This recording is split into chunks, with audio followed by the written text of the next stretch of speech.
उत्तर प्रदेश में प्राथमिक स्तर की शिक्षक भर्ती और यूपी टेट को लेकर के कुछ बड़ी समस्याएं खड़ी हो सकती है, जिसे आपको जानना बेहद जरूरी है। बात करेंगे यूपी टेट 2021 पेपर लीक मामले में कुछ खुलासे हुए जिसे आप इस वीडियो के माध्यम से जानेंगे। साथ ही डीएलएड 2019 बैच फ्रेश प्रशिक्षुओं के 4th सेमेस्टर रिजल्ट और पहले के बैच के बैक पेपर रिजल्ट के अलावा 19 बैच के सेकंड सेमेस्टर में जो पास हो चुके हैं अभ्यर्थी, उनके 4th सेमेस्टर की परीक्षा और बैक पेपर की परीक्षा का आयोजन पीएनपी के द्वारा कब किया जाएगा, इन तमाम खबरों को इस वीडियो में हम लोग डिटेल में कवर करने वाले हैं। तो अंत तक जरूर जुड़े रहिएगा इस वीडियो के साथ, बिना किसी पार्ट को स्किप किए हुए। नमस्कार दोस्तों, मेरा नाम है नीरज और आप देख रहे हैं करियर बिट यूट्यूब चैनल। अगर आप इस चैनल पर पहली बार विजिट कर रहे हैं तो उसको सब्सक्राइब करते हुए बेल आइकन को प्रेस करना ना भूलें। देश भर में कोरोना के एक नए वेरिएंट ओमिक्रॉन को लेकर के चर्चाएं तेज हैं। इसी के क्रम में कुछ मीडिया रिपोर्ट्स में ये खबरें प्रकाश में आ रही हैं कि कुछ वैज्ञानिकों के द्वारा ये दावा किया जा रहा है कि अगले वर्ष की शुरुआत में कोरोना की तीसरी लहर आ सकती है, जिसके प्रमुख कारण के तौर पर ओमिक्रॉन को देखा जा रहा है। यूपी टेट 2021 की परीक्षा जनवरी 2022 में ही होना प्रस्तावित है, क्योंकि आयोग के सचिव के द्वारा ये असमर्थता जाहिर कर दी गई है कि 1 महीने में परीक्षा हो पाना नामुमकिन है। यूपी टेट 2021 की नई परीक्षा तिथि जल्द प्रस्तावित करने के क्रम में दिनांक 6 दिसंबर 2021 को पीएनपी कार्यालय पर डीएलएड के रिप्रेजेंटेटिव उपस्थित होने वाले हैं। वहीं अब गुटबाजी होने लगी है नई प्राथमिक स्तर की शिक्षक भर्ती और यूपी टेट को लेकर के।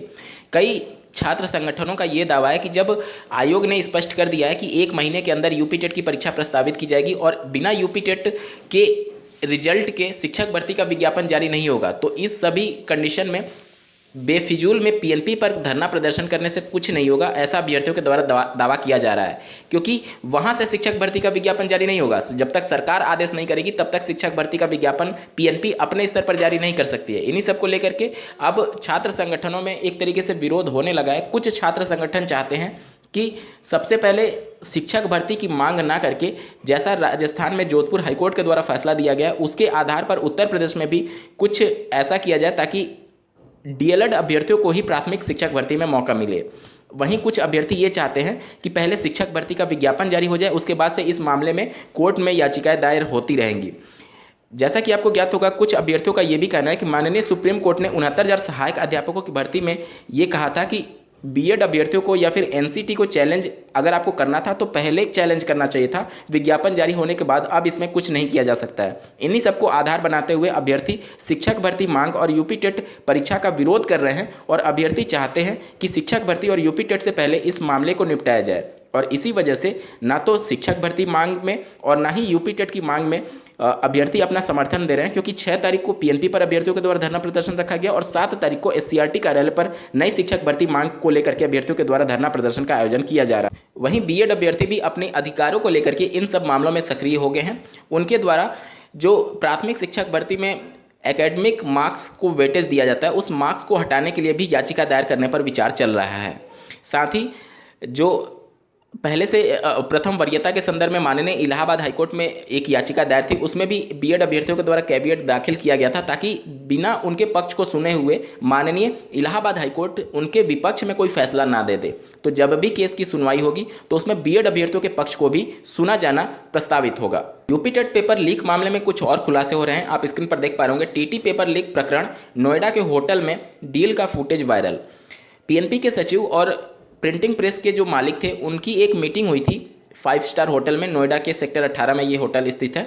तो वहाँ पर एक CCTV footage social media sites पर वायरल हो रहा है और इसको उस पेपर लीक मामले से जोड़ करके देखा जा रहा है, क्योंकि ये मीटिंग दिनांक 23 अक्टूबर 2021 को हुई थी और 26 अक्टूबर 2021 को पीएनपी के द्वारा उसी कंपनी को ठेका दे दिया गया पेपर छापने के लिए। पेपर लीक मामले में लेखाधिकारी को जो गिरफ्तार किया गया है उसके पास से 10 बैंक खाते मिले हैं। अब एसटीएफ इस बात की जाँच कर रही है कि इन बैंक खातों में पेपर लीक मामले से संबंधित पैसे का लेन देन तो नहीं हुआ है। वो सभी बैंक अकाउंट को सीज करने के लिए अग्रसर दिख रही है। वहीं एक और न्यूज आर्टिकल प्रकाशित हुई, आप स्क्रीन पर देख पा रहे होंगे। प्रिंटिंग प्रेस मालिक और अधिकारी की दिखी दोस्ती। इसमें वहीं सब जिक्र किया गया है कि 23 अक्टूबर को मीटिंग हुई थी और 26 अक्टूबर को पेपर छापने का ठेका दिया गया था और यहाँ पर जो प्रिंटिंग प्रेस का मालिक है उसके खिलाफ गैंगस्टर एक्ट के तहत केस दर्ज किया गया है। विपक्षी पार्टियां भी इस पेपर लीक मामले में पूरी तरीके से सक्रिय दिख रही हैं। आप स्क्रीन पर देख पा रहे होंगे। माननीय अखिलेश यादव जी के द्वारा कहा गया है कि पर्चा लीक एक बड़ा घोटाला है। वहीं माननीय प्रियंका गांधी जी के द्वारा भी कहा गया है कि पूरी दाल ही काली है, उत्तर प्रदेश में पिछली 69,000 सहायक अध्यापकों की भर्ती में 22,000 सीटों को जोड़ने का मामला थमने का नाम नहीं ले रहा है। अभ्यर्थी लगातार लगभग पिछले 4-5 महीनों से धरना प्रदर्शन एससीईआरटी कार्यालय पर कर रहे हैं, इको गार्डन में कर रहे हैं और एससीईआरटी कार्यालय में ही पानी की टंकी पर अभ्यर्थी लगभग पिछले 2-3 महीनों से चढ़े हुए हैं और वहीं से अपना धरना प्रदर्शन जारी रख रहे हैं। इसी के क्रम में दिनांक 4 दिसंबर 2021 को लखनऊ में एक कैंडल मार्च अभ्यर्थियों के द्वारा निकाला गया था, जिसका वीडियो क्लिप आप देखिए। सुप्रीम कोर्ट के आदेश का सुप्रीम कोर्ट के आदेश का सुप्रीम कोर्ट के आदेश का 1,37,000 अभ्यर्थी शांतिपूर्ण तरीके से कैंडल मार्च निकाल रहे थे। इसके बाद से पुलिस प्रशासन बल का प्रयोग करते हुए इन अभ्यर्थियों पर लाठी चार्ज किया गया।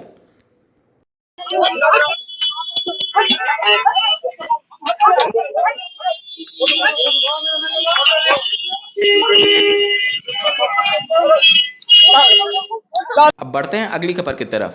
डीएलएड 4th सेमेस्टर के रिजल्ट के बारे में आप लोग के लगातार कमेंट के माध्यम से प्रश्न आ रहे हैं।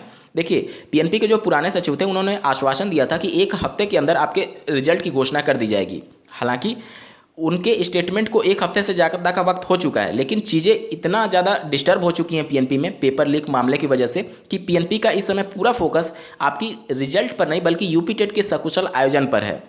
क्योंकि यूपी टेट में नए तरीके से पेपर सेट करना और नए एजेंसी को पेपर छापने के लिए ठेका देना, इसके अलावा और भी कई क्लरिकल काम होते हैं, जिसकी वजह से आपका डीएलएड का 4th सेमेस्टर का रिजल्ट प्रभावित हो रहा है। हालांकि 10 दिन के अंदर रिजल्ट घोषित करने की बात निकल करके आ रही है कि 4th सेमेस्टर के रिजल्ट की घोषणा 10 दिन के अंदर कर दिया जाएगा, लेकिन ये आश्वासन दिया गया है। आश्वासन कितना सही साबित होता है ये तो खैर वक्त ही बताएगा, लेकिन पीएनपी के द्वारा कहा जा रहा है कि 10 दिन के अंदर 4th सेमेस्टर रिजल्ट की घोषणा कर दी जाएगी। ये तो बात हो गई रिजल्ट के बारे में। अब बात करते हैं बैक पेपर एग्जाम या फिर 19 बैच के 2nd सेमेस्टर जिनका बैक पेपर क्लियर हो गया, उनका एग्जाम 4th सेमेस्टर का कब होगा। देखिए, अभी स्क्रूटनी के लिए आवेदन लिए जा रहे हैं। स्क्रूटनी के आवेदन के बाद से स्क्रूटनी रिजल्ट जारी करने की प्रोसेस शुरू किया जाएगा और पीएनपी के जो पुराने सचिव हैं इनका कार्य करने का शैली और जो नए सचिव जो निलंबित हो चुके हैं उनके कार्य करने का शैली बिल्कुल अलग था। अगर जो सचिव निलंबित हुए हैं उनकी बात की जाए तो वो परीक्षा को लेकर के काफ़ी सजग थे, सब कुछ सही समय पर करने की उन्होंने प्रयास किया और जितने भी समय वह पीएनपी में रहे वह डीएलएड की सभी परीक्षाओं को नियमित करने का भरपूर प्रयास किए थे और उसमें उन्होंने काफ़ी हद तक सफलता भी प्राप्त की थी। वह अभ्यर्थियों के फेवर में फैसले लेते थे बैक पेपर के संदर्भ में या फिर प्रमोट के संदर्भ में। लेकिन अगर बात की जाए पुराने सचिव की जो इस समय वर्तमान में कार्यभार ग्रहण कर चुके हैं, उनके कार्य करने का शैली बिल्कुल अलग है। आप लोग देखे होंगे पुराने उनके फैसलों के इतिहास को आप उठा करके देखेंगे तो वह बैक पेपर का आयोजन हमेशा की तरह सिर्फ पीछे के बैच के अभ्यर्थियों के फ्रेश परीक्षा के साथ बैक पेपर का आयोजन करते हैं। जैसे कि मान लीजिए 19 बैच के पीछे अभी कोई भी बैच नहीं है, 2020 बैच में एडमिशन ही नहीं हुआ, 2021 में एडमिशन हुआ है तो उसकी प्रथम सेमेस्टर की परीक्षा 2022 में जाकर के मई जून जुलाई में कहीं जाकर के उनका प्रशिक्षण 1 सेमेस्टर का कंप्लीट होगा, उसके बाद परीक्षा प्रस्तावित हो सकती है। तो अभी काफ़ी लंबा वक्त है उसमें, ठीक है। तो और जो स्क्रूटनी के लिए आवेदन लिए जा रहे हैं, सबसे पहले पीएनपी ये प्रतिबद्धता जाहिर करेगी कि स्क्रूटनी के रिजल्ट की घोषणा होने के बाद से आपके बैक पेपर का आयोजन किया जाएगा और उसमें भी कम से कम 2-3 महीने का वक्त पीएनपी ले लेती है। तो उस समय तक आपका वो समय भी आ चुका होगा, तो पीएनपी पूरी कोशिश करेगी कि उन्हीं 21 बैच के फ्रेश प्रशिक्षुओं के प्रथम सेमेस्टर के साथ ही सभी सेमेस्टर के बैक पेपर का आयोजन किया जाए। लेकिन अगर आप लोग प्रयास करेंगे तो पहले भी पीएनपी आयोजन कर सकती है, लेकिन इसके लिए आपको पीएनपी पर दबाव बनाना होगा कि काफ़ी भारी संख्या में अभ्यर्थी उपस्थित हैं बैक पेपर की वजह से जो प्रभावित हो रहे हैं। बिना आप लोग के ज्ञापन दिए, बिना आप लोग के दबाव बनाए कुछ भी अब नहीं हो सकता है, क्योंकि पीएनपी के जो पुराने सचिव हैं वो हमेशा बैक पेपर का आयोजन पिछले बैच के प्रशिक्षुओं के साथ ही करते हैं। इसके अलावा अगर बात की जाए प्रमोट को लेकर भी अब कई समस्याएं आएंगी। जैसे देखिए, डीएलएड 2019 बैच में 2nd सेमेस्टर में जो अभ्यर्थी पास हो चुके हैं, पीएनपी के जो पुराने सचिव थे उन्होंने आश्वासन दिया था कि इन अभ्यर्थियों को 3य सेमेस्टर प्रमोट करके डायरेक्टली 4th सेमेस्टर की परीक्षा में शामिल कराया जाएगा। लेकिन इसके संदर्भ में कोई शासनादेश जारी नहीं हुआ था और ना ही पीएनपी सचिव ने कोई इसके लिए लिखित आदेश जारी किया था। उन्होंने बस एक आश्वासन दिया था और अभ्यर्थी जो ज्ञापन दिए थे उस पर एक तरीके से स्टैंप सचिव परीक्षा नियामक प्राधिकारी का लगा था, इससे ज़्यादा कुछ नहीं हुआ था। देखिए, उस स्टैंप को मानने के लिए नए सचिव बाध्य नहीं है, क्योंकि वो कोई शासनादेश नहीं था। और जो नए सचिव इस समय आए हुए हैं, जो अपना पदभार ग्रहण किए हुए हैं, उनके कार्यशैली को अगर आप देखेंगे प्रमोट के मामले में तो 18 बैच इसका पूरी तरीके से भुक्तभोगी था। 19 बैच को 2 बार प्रमोट किया गया और ऐसे प्रशिक्षु जिनकी सेकंड सेमेस्टर में बैक लगी थी उनको भी प्रथम सेमेस्टर प्रमोट किया गया था। 19 बैच की मैं बात कर रहा हूँ, लेकिन 18 बैच की अगर बात की जाए, जिस समय पीएनपी के पुराने सचिव थे, मतलब श्री अनिल भूषण चतुर्वेदी जी, जो कि अभी वर्तमान में हैं नए सचिव हैं, ठीक है, तो उनका कार्यशैली ऐसा था कि जिनकी एक भी सब्जेक्ट में बैक लगी थी उनका प्रमोट पूरी तरीके से रद्द कर दिया गया था। और शासन के पास जो प्रस्ताव भेजा जाता है वो पीएनपी के द्वारा ही भेजा जाता है, और पीएनपी सचिव जो कुछ भी लिख देते हैं प्रस्ताव में, शासन हूबहू उसको मंजूरी दे देता है। तो इस हिसाब से देखेंगे जो पुराने सचिव हैं, मतलब कि श्री अनिल भूषण चतुर्वेदी जी, उनका बहुत सख्त रवैया था प्रमोट को लेकर के, और जिनकी बैक लगी थी वो प्रमोट के पक्ष में बिल्कुल भी नहीं थे।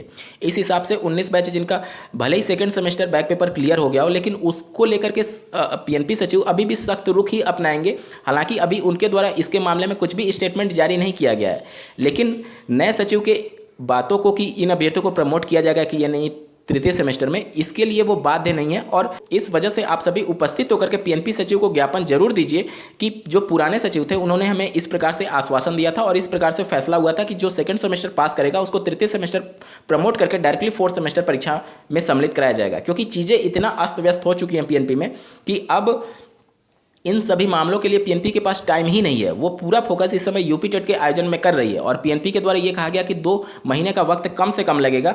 तो मान करके चलिए इन 2 महीनों में आपकी परीक्षा को लेकर के कोई भी विचार विमर्श होगा ही नहीं, क्योंकि एक सबसे बड़ी समस्या आपके सामने ये आ गई है कि आपके स्क्रूटनी के लिए आवेदन लिए जा रहे हैं। जब तक अब पीएनपी ये कह देगी सीधे तौर पर कि जब तक स्क्रूटनी के रिजल्ट की घोषणा नहीं होती तब तक हम कुछ कर नहीं सकते।